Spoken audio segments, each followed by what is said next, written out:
Hello and welcome to the Let's Wander Roadshow. Today we are at Tintagel in Cornwall and I'm joined, obviously, on this travel by Lila and Buddy, who's just down here behind me. And we're going to explore the town, have a look around, look at some of the important historical stuff. Oh, sorry, I'm getting distracted. It's very, very pretty. Such amazing stonework and amazing old buildings and legends. So, with all this being said, let's take a look around. Let's wander. We walked up a rather steep little lane, managed to get past a few small fluffy dogs without any barking incidents from Lila and Buddy, which was very nice. Are working on that training. So we've come from over in this direction, on those rolling hills, and we are walking up to St Matrianas Church, which is just behind me here. And it does look pretty spectacular. Just going to have a look around. And the first thing you're greeted by is this amazing war memorial.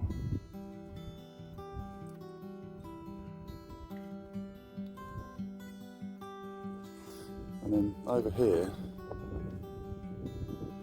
something I've never seen before actually. This must be from obviously from a ship disaster, some sort of. Someone's got on their stone just to the side of this life preserver. Who am I? Peter Tansey, 1952 to 2012. A legend lies here. That's brilliant. I love that. Oh. No one was saying about keeping your dog under control. Well, no, you didn't spot that little thing in the grass. Could be on for a very expensive vet's bill. So we're keeping these dogs well away from the grass. So it's a cold day today, so it shouldn't be too bad for adders. Just imagine they've tucked themselves away in somewhere that got warm yesterday in the very hot weather that we had.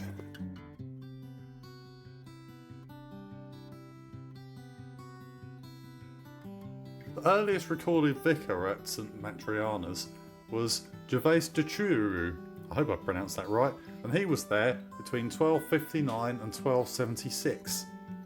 And in the 14th century they made many more additions to the church.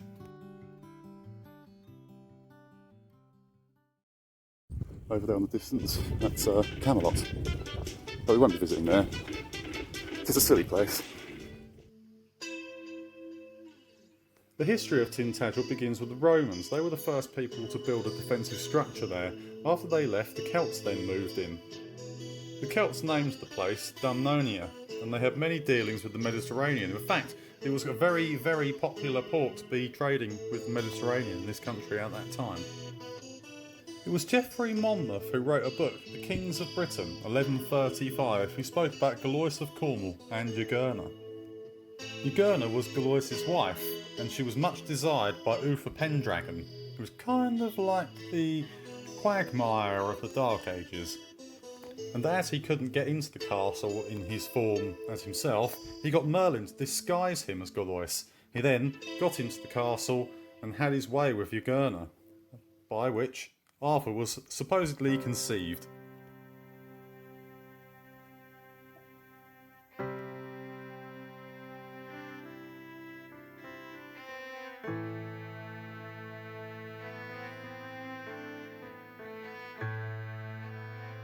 The Tintagel that we see today was built by Richard of Cornwall, and he was the brother of Henry III. Henry gave in Tintagel around about 1225 to 1233.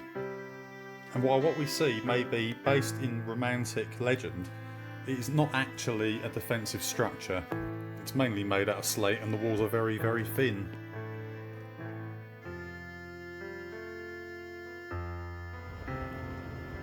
I believe you just see the raven.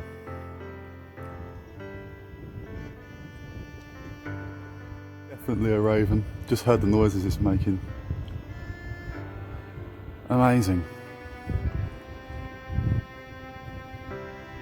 I've only seen two in the wild before. I've never actually managed to get them on camera. Right, just sitting up there, just gliding away.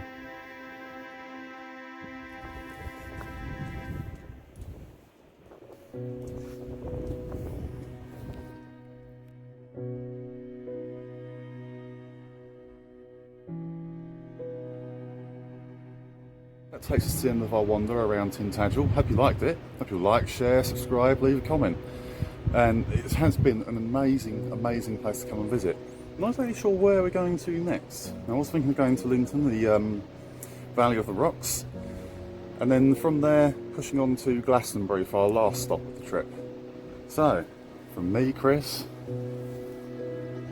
Lila and Buddy, join us again for the next episode, and we'll see you again soon. Bye bye bye bye. Bye.